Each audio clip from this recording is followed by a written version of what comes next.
I just realized that I was sorry. I just realized that I was not on Facebook, so I got to kind of start again, but I'll be quick. My question was: Are we ever wondering about when the Messiah would return? It's a significant question in our day, given the circumstances that we live in today, and it was a big deal in the days of Yeshua, especially since his shlichim, his apostles, and his talmidim, his students, knew that he was going to die soon, so they wanted to know when he was going to return. They wanted to know what was the time and what were the signs that would foretell his return to them. They didn't expect him to be away for 2,000 years. They thought he would be returning in their lives. So, in chapter 25, verse 1 of Matthew, we read that Israel at that time will be like 10 bridesmaids who took their lamps and went out to meet the groom.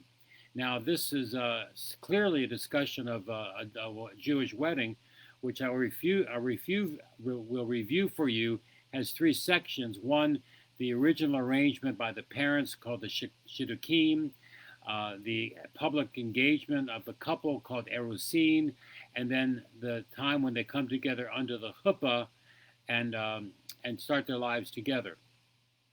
So in biblical times, a couple would come, but they wouldn't live together for an entire year after the pronouncement of their engagement.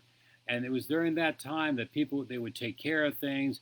The bride would arrange her dowry, and actually begin to get dressed up and get all the earthly smells off of her, if you will.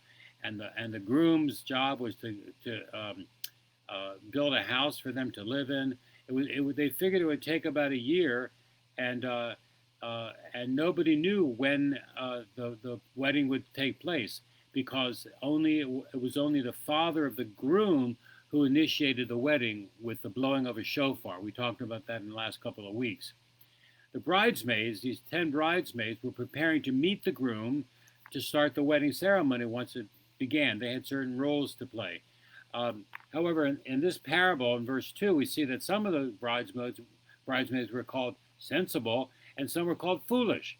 What was the difference? Some of the bridesmaids had oil in their flask and some did not. You just wonder about people like that. Remember, this is a story, a parable, to communicate something, and I think it does very well. But interestingly enough, in verse 5, we find out the bridegroom was late. What then? The bridegroom was late. There usually was sort of a surprise when the father would blow the shofar, announcing the start of the ceremony, and everything began to happen when he would blow the shofar. Previous to that, not much was going on, just people were waiting. So when he blew the shofar, there was a great joy, and people would travel to actually carry the bride from her home to the wedding canopy called the chuppah. They would literally carry her. It was a big deal, and there was celebration and dancing and singing and maybe a little bit of eating, but really not much yet. Mostly celebrating and dancing. The problem we read in verse 6 in this parable is that the bride, the handmaidens, the girls that were there to help the bride had fallen asleep. I guess because the bridegroom was taking his time, which is a message to us about Yeshua and his taking his time. There's a reason for that. But it says in the middle of the night, verse 6, a traditional cry rang out, "The bridegroom is here, go out to meet him." And remember, it was the middle of the night, so they needed the lamps. Well, the girls all woke up and prepared the lamps prepared to light their lamps. And the wise maidens were fine with this because they had oil for the lamps. But the foolish bridesmaids were not that bright, and they had no planning, and they had no oil for their lamps. So what could they do? So they went to the other bridesmaids' assistants and said, "Give us some of your oil because our lamps are going out," verse 8. Well, the wise bridesmaids couldn't do that because they had just enough oil for what they needed for the night. So they said, "Go to the oil dealers and buy some for yourselves," verse 9. And while they ran to get this oil, guess what? The bridegroom came. Well, the bridal attendants who were ready and waiting were all set. to go to the wedding feast. They were ready to go to the party, the simcha, the celebration. However, the bridesmaids that did not have oil now had to go get some oil to complete their job, missed the action. The door was shut, it says, and they could not come into the party. Now, this is uh, um, very practical in a sense, but it makes the point that something was happening because there were two kinds of bridesmaids. One set of five wives, the other one's kind of foolish, and we're going to learn something about that. But the message that we find in verse 13 related to this is to stay alert, because nobody knows the day nor the hour that the groom would be appearing. And we can imply that the groom in this case is Yeshua the Messiah, because they asked him what would be the sign of his return. So he's using this as a parable to make this case. The fact is, nobody wants to miss the action when this takes place. And you know what? It may take place that Yeshua returns to Jerusalem in the near future, maybe in our lifetime. Seriously, maybe in our lifetime. There are a lot of signs that point to that. We'll talk about that more at other times. But we don't want to be like the bridesmaids who have no oil in our flasks. We want to be ready. Now, I will tell you this, that there's been some misinterpretations of this whole parable, and a lot of in the church, the Gentile church, have thought that the parable was speaking of Jews and Gentiles, but it's not. It's not. The context of this whole passage is a Jewish context, and if you understand that, it clears up a lot of the confusion that's existed for many centuries in the greater body of Messiah. You see, Yeshua here is speaking of two kinds of judgment on Jewish people, on Israel, in the day when the Messiah returns. Two kinds of Jewish people in Israel. There will be some Jews who are excluded from the Messianic wedding, while other Jews are able to go. Now, the former ones are invited to the wedding based on the covenants that God made with Israel and having a personal relationship with the Messiah. But the ones who were not ready don't get to be part of the party.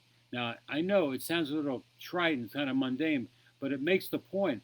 If you saw that some of your girlfriends were participating as bridesmaids and they got to go to the wedding, and we don't know the description. It sounds like it's going to be a great feast, and some of us like to eat and will enjoy it. Some of us will just enjoy the dancing and the singing and the celebrating, and then you are not able to go because you're not prepared. Wouldn't that feel like quite a loss? And that's exactly the point of the parable.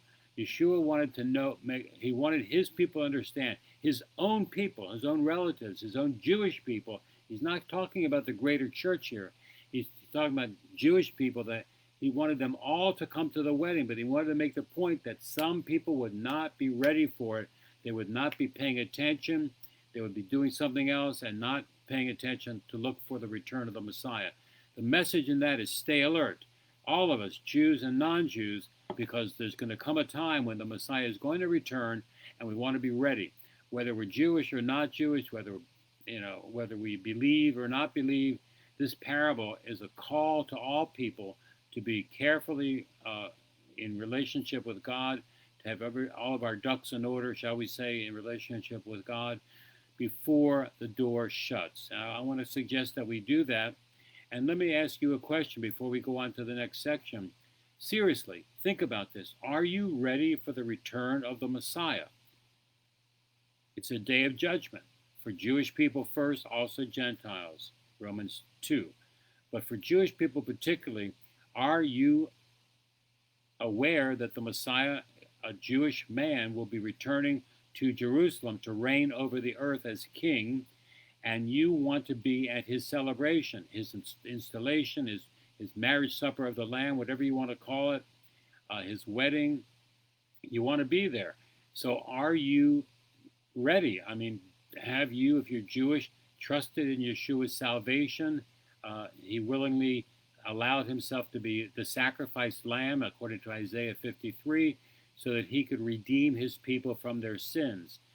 And this is also extended to non-Jews as well, which we knew was part of God's plan always, that through the Jewish people, the Gentiles would be blessed. But Have you truly opened yourself to the message of salvation of Yeshua? And have you learned the teachings of Yeshua by reading the Brit Hadashah, which is where we find most of the teachings of the Messiah? So I encourage you to do that if you haven't. I want you to all be there at the wedding when it takes place. And I specifically am speaking to my congregation. I know all of you profess that you believe, or you wouldn't be in the congregation. But seriously, I want you to evaluate your relationship with God through Yeshua. Is it real? Have you truly trusted in Him as your sin bearer, the one who brought you into the kingdom of God? I sure hope so. Now we move on to the second parable about talents. Now, this is not the kind of talents that some people have, like Steve chanting, or Carrie leading a service, or people that can do music for our worship team, or Bob Dylan, or any number of people with talents or great arts. Talents in biblical time was actually a weight of gold. And so this parable comes not from our modern use of the word talents, but you have to go back and understand how it was used in biblical times. So in verse 14, we read that the kingdom of heaven is compared to a man about to leave home for a time.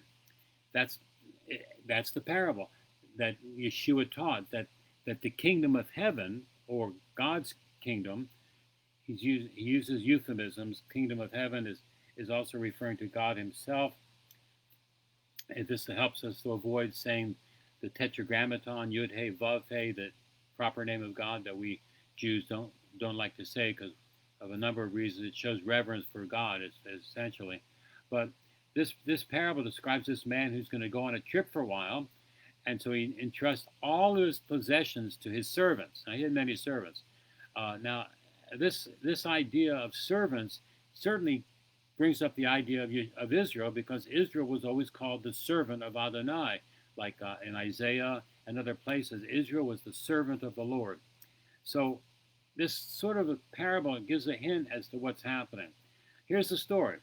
To one of the servants, he gave 5 talents. Remember, not skills and musical skills and art skills and dancing skills, not that, but money, valuable commodities. Talents were measures, they were weights of gold.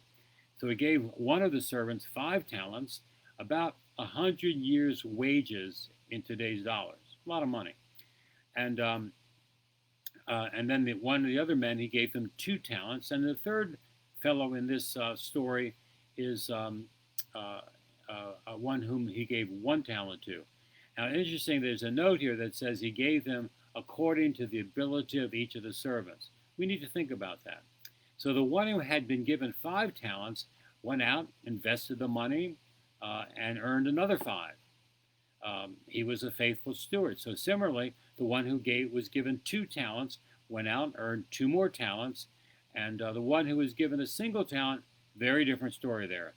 It says he went out in verse 18, he went off and dug a hole in the ground and hid his master's money.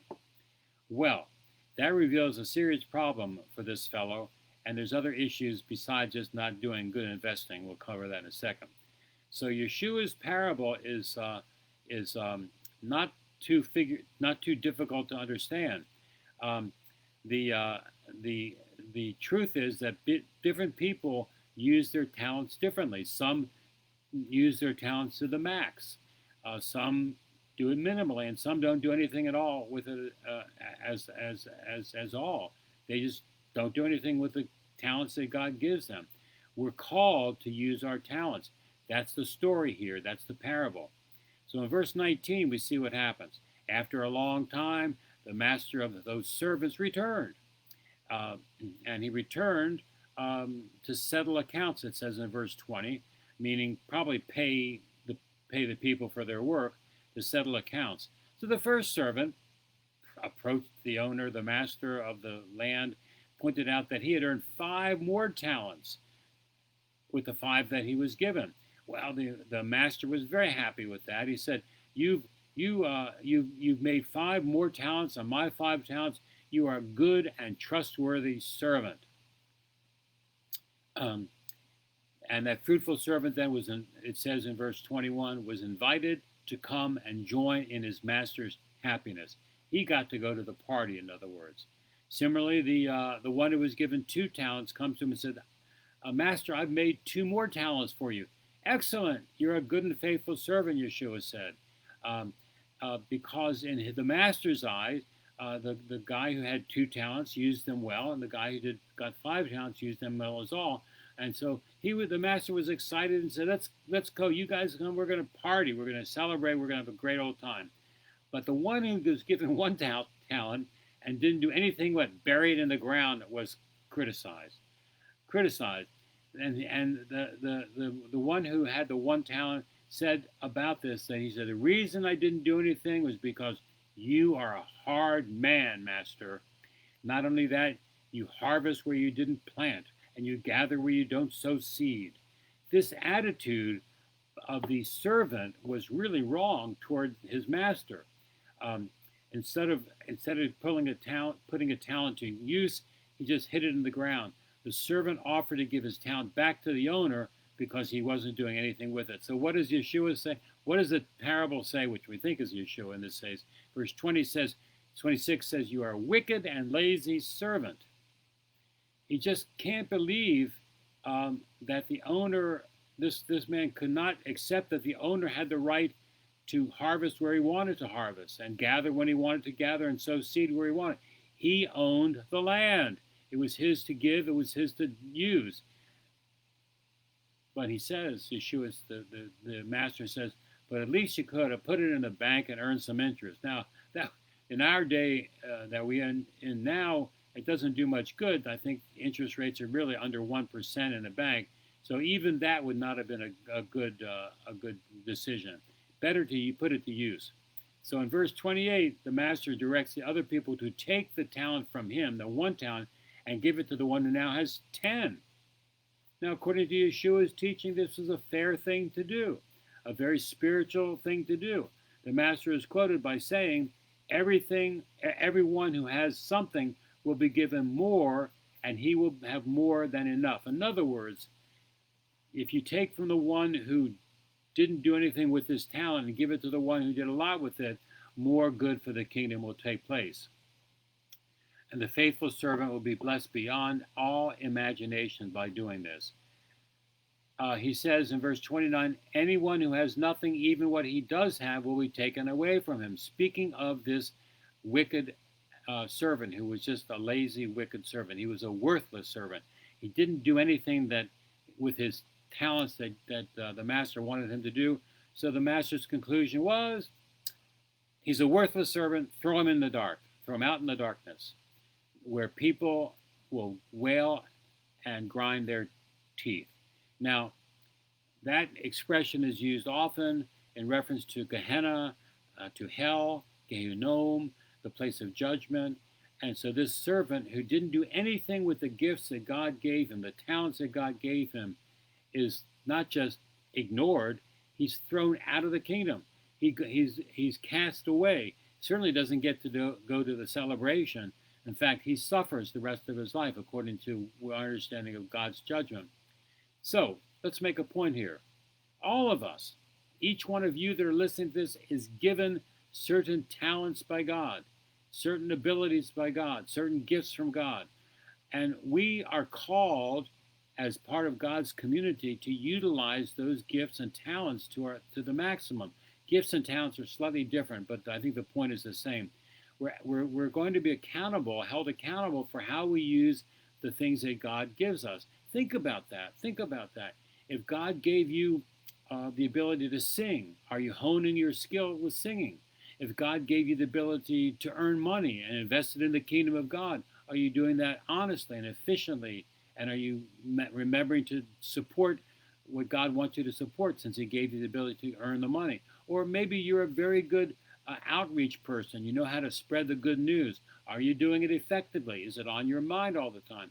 The challenge here from this parable is that people who have talents and gifts should use them for the kingdom. Now, I should remind you that this issue here was talking about Jewish people. This is not yet talking about a message to the Gentiles. That's the next parable we'll get to in a second. Some people are given a lot and and asked to do a lot with what they are given. I must say that um, I love my people, the Orthodox Jews. Their zeal for God is awesome, and yet sometimes they get out of whack. I mean, I have to tell you that. Sometimes, and most of the time, they totally miss the Messiah because of a lot of reasons I don't want to go into right now. And I believe that God has given to the Jewish people the responsibility, the heavy responsibility, to be the proclaimers of the good news in the Second Temple period, down through the last 2,000 years, and even in the future. I, I think the book of Revelation is clear that the ones that are going to be spreading the message of the Messiah throughout the whole world in Revelation are 144,000 Jewish people. This is not a symbol. These are actual Jews who have come to faith in the Messiah. I like to look at it like 144,000 Apostle Pauls running around the world preaching the good news and reaching everybody else for the kingdom. We know that God's plan is that everybody in the world will know the gospel before the end comes. Well, how's that going to happen?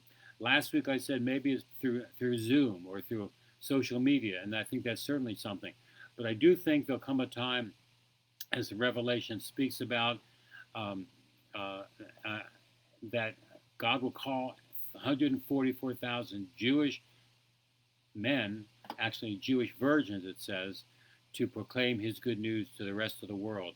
So if our people are not living up to the responsibility to follow what this calling is in our lives, to proclaim the good news to the non-Jews, which is what Jews were called to do early on. You see that reference in Genesis and in Isaiah and in the New Covenant as well. We're going to be held responsible. So I'm speaking to Jewish people here. Please think about the talents God has given you. Are you using them for the purposes God gave them to you for? It's very important. So we need to ask ourselves, are we using the talents and gifts that God gave us to use effectively? Now, if you're not Jewish, the principle still applies to you as well. But now we come to the section of Matthew 25 that's speaking specifically to the future judgment on Gentiles. And I know most of you that are listening to this are not Jewish. That means you're a non-Jew, I mean a part of the nations, or a goyim or Gentile. So here, this latter part of Matthew 25 is where Yeshua turns his attention to 99.997% of the world's population today. 99.997% of the world's population. I did the calculation. There's only about 18 million Jews in the world today, and I think there's 7 billion people on the face of the land. I did the calculation. That means the Jewish population in the world today is only 0.003% of the world's population. That's almost infinitesimal. And yet, that 0.003% of the world's population, even today, does an amazing amount of wonderful things for God and for humanity. That is God's promise to humanity, that he would bless the world through the people that he chose, that is the children of Abraham, Isaac, and Jacob. And he says, I will bless those who bless you, the children of Israel, and curse those who curse you. So we see here in this verse 31 that even though the first section we just covered spoke about two kinds of Jews, those who would be bridesmaids that are alert and would wait for the Messiah to return, and those who would not. And we just talked about this aspect of people using their talents and gifts. But now this next section has to do really specifically more with non-Jews than Jews. So you have to get that. It says in verse 31, when the Son of Man, that's a reference to Messiah, to the Messiah, when the Son of Man comes in his glory, the nations will realize who he is, the God of Israel. He will be surrounded by the Shekinah of God, the shining glory of God, and he will come with angelic armies, probably with many of the believers that already passed away. We don't know, but the book of Yehuda, Jude, sort of gives some hints to that. It says in verse 32 that the Messiah will sit on his glorious throne. Where is that? It's not in the Vatican, folks. It's not in the Vatican. It's in Jerusalem. When Yeshua returns, he's not going to be sitting in the Vatican, despite all the wealth that's in that building, the Vatican, and that whole edifice there. He's going to be reigning from Jerusalem. And all the nations, verse 32, will be assembled before him for the final judgment. Now, this is the message to Gentiles now. So please, if you're not Jewish, this is specifically for you. Please listen carefully. There are several Gentile groups addressed in this situation. All, as the non-Jews are gathered together at Messiah's throne, we're told that he will separate the people, the Gentile people, as a shepherd separates sheep from goats.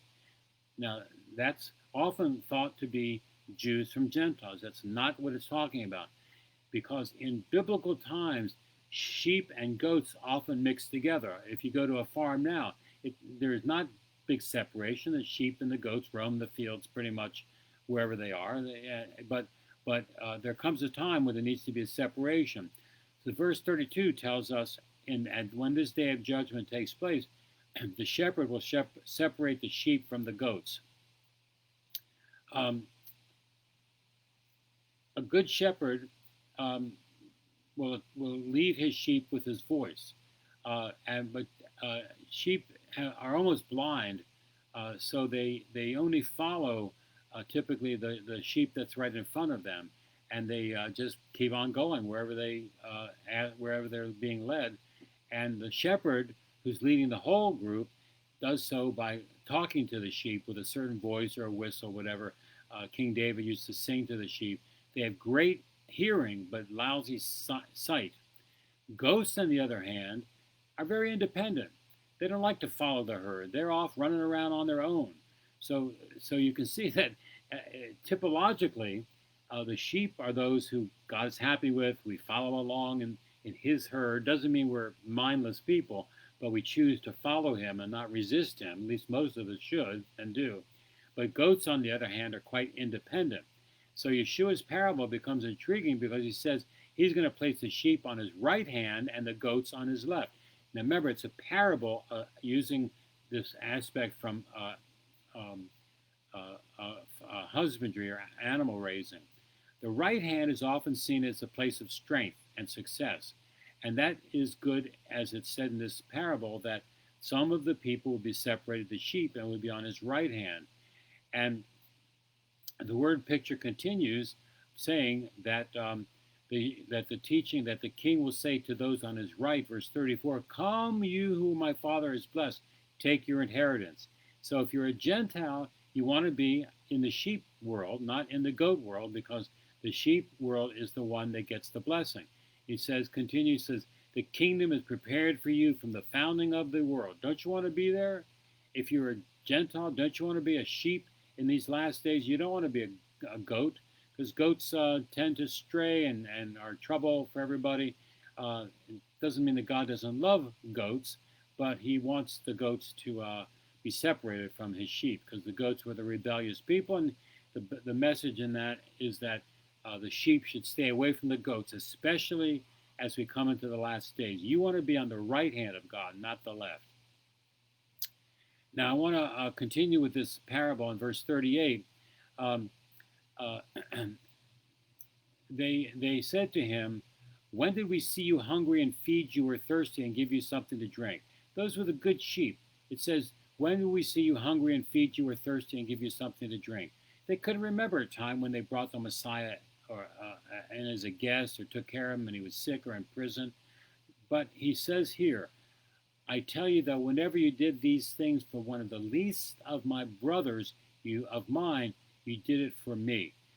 So how do you become a sheep versus a goat? It's clear that you feed Yeshua, and you give him something to drink, and you give him a place to live. The people to whom he was speaking thought, when did we do that? We don't remember doing that. But Yeshua says, "I tell you that whenever you did these things for one of the least of my brothers, you did them for me." Now we know it's a good thing to help people who are needy. That's a scriptural thing. We want to encourage people to do that. But this is not here about Gentile Christians helping other Gentiles. supporting focus on the family or the African Inland Mission or any number of those missions. It's not about that. This is something unique, and it's very important that you hear this, especially in my congregation. The parable emphasizes not salvation, but fruits of salvation. And here it clearly says that the way the way a person becomes a sheep is to do something for the least of Yeshua's brothers, and he's speaking there his Jewish brothers. I know that's surprising to some of you. He wants his people to know that if they're going to live lives as sheep, which means they follow God, they have to do things for his relatives, his Jewish brothers. On the other hand, in verse 41, turning his attention to the goats that are standing on his left, they get the same exhortation as well, but they are not at all helping his people Israel. They did not feed him or feed the people of Israel or anything like that. They didn't give them clothes, anything like that. And that's the fact of history. And sadly, there are many, many millions of people that not only didn't help the Jewish people in times of trouble, but contributed to their trouble. It's called the time of Jacob's trouble in the Bible, and this is a time when the Jewish nation would be suffering enormous persecution. It's on its way. It's beginning. You can. Last week I told you about something called the footsteps of Messiah. It's a rabbinic way to describe the time of the Messiah's soon return. We're hearing the footsteps of the Messiah every day, and you're seeing more and more of anti-Semitism every single day in countries that you never would expect to see it. I expect Jew hatred from the Arabs because that's their stated goal, to destroy Israel. But from Christians who do not support Israel and who do not stand up against anti-Semitism, that to me is a failure. And I don't believe that that's living like a sheep. That's living more like a goat. So what does he say to them? Those kind of people who do not look after his brothers, his little brothers, they will go off to eternal punishment. But those who have done what God wants is go to eternal life. And let me clarify this one more time. This verse that often says, the one who takes care of the least of my brothers, or least of my brethren, will be blessed. He's not there talking about feed the hungry or little sisters of the poor, anything like that. Although he's very much supportive of feeding the hungry and taking care of everybody in the world if possible. He's speaking right there. This is an evaluation. Remember, he's talking to Jewish people who asked him, what about the end times? And now he talked about the Jewish people at first with the bridesmaids and that sort of thing. And now he's talking to the Gentiles who are going to hear this, as obviously you have because you've read it. And he says the future judgment is real. And depending on how you've taken a position on the Jewish people, whether you've been a friend of Israel, a friend of the Jewish people or not, that is how you're going to be evaluated when this judgment comes. I didn't write this stuff. This is Yeshua's words in the parable.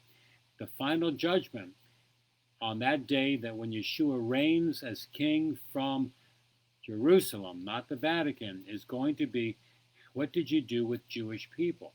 I'm serious here. This is the litmus test of whether a person is following God truly. Doesn't mean you're not saved. That's not the point. We're not talking about salvation here. We're talking about blessing. Those people who follow God fully, the sheep, are going to get invited to the party and have great blessings.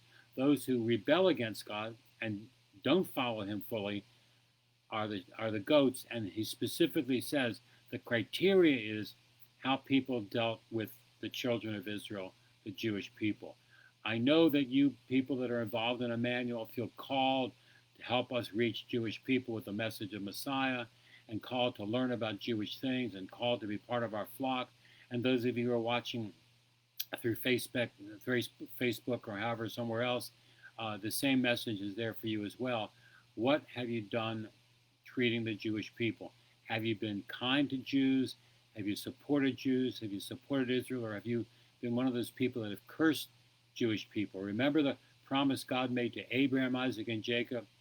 He said to all three of the patriarchs, I will bless those who bless you and curse those who curse you. My prayer for my congregation and all of you who are listening is that each one of you, having known the Mashiach, have looked for his return, and will be at the second visit from him, his second coming, the return of the Messiah. That'll take place several years in the future, I guess, maybe tomorrow, from Jerusalem. That all of you have lived lives of sheep, not goats, and then you have put Yeshua's littlest brothers, that is the Jewish people, in the right place in your mind and your heart and in your behavior. I think if you do that, there's no question that you'll be blessed, and we'll all be together at the marriage supper of the Lamb and have a great old time. So please think about that. Reread this section if you want. Remember, he's writing and speaking. Yeshua is writing and speaking. He's speaking to Jewish people, and Matthew is writing this so his own people could get the story. So all about what a Jew needs to do to be saved and blessed, and what Gentiles need to do, not to be saved, but to be ultimately blessed. Next week, in chapter 6, we start talking about the Messiah and his redemption for mankind. But I wanted to wrap up this section by saying to you, I think it's wonderful that Yeshua, before he knows where he's going, he knows where he's headed, but he wanted to leave his people and all of us today with this very important message. What are you doing with regard to Jewish people? It's a critical question for everybody to ask, Jews as well as non-Jews. May God bless you, and we'll get together next week. Don't forget, at 1 o'clock, we regather for a Torah study. We'll discuss the Torah portion and some of this message this morning. And don't forget, on Tuesday night, we continue with our wonderful book study on a book called Holy Cow, written by a Jewish woman who never kept kosher in her whole life, but she began to realize when she read the Bible that God's calling her to follow the kosher laws. And she's a delightful writer. It's a fun book to read, and we do it together. We just read it together, and we learn about things like keeping kosher, which is not a requirement for Gentiles, I would say. It's part of the law of Moses, but I think since it's part of the entire way to live, it's probably one of those things that is advisable for Gentiles as well. When you pray today, and when we have a time of prayer, I invite you to please pray for my mother. She's in the hospital. She went there the other day. A lot of her systems are failing. I was sure that she was going to pass yesterday. Lisa and I stood in the kitchen when we heard that and cried, but a great doctor has stepped in and is really helping her out. So we believe that she will continue to live, which is just a wonderful thing. She moved up to Maryland to be with the family from Florida, and then she got sick, and then the COVID thing and everything, so it's been a mess. But for her sake, I pray that she's able to continue being with her family. She's 97, and she doesn't really want to die, but when she feels like this, she does. So I ask you to pray for her to have strength and have hope that it's going to be better, even though it may not last forever, that there will be good days ahead for her. Please pray for my mother, Helen. All right, I'm going to turn it back over to Carrie and Steve to finish our service.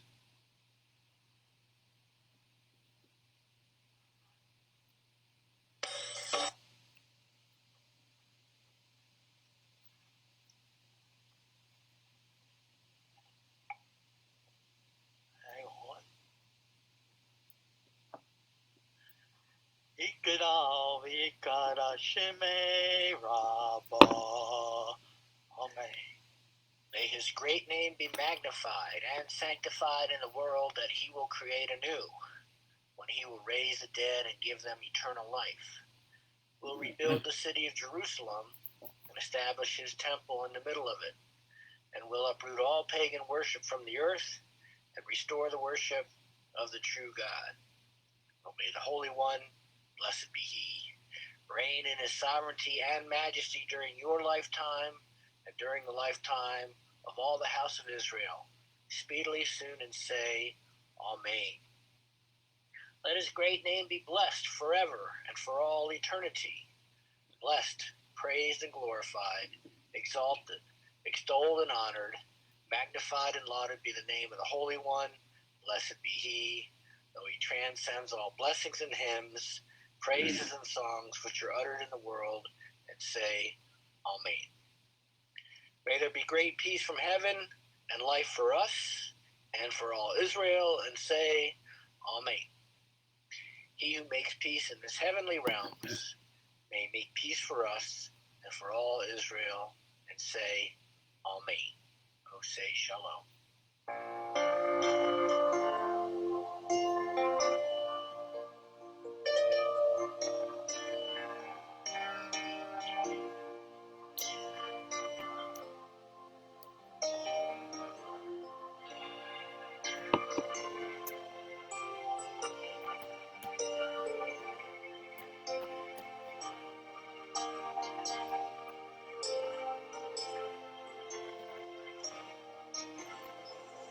Oh, say Shalom, Imrama. Oh, yeah, say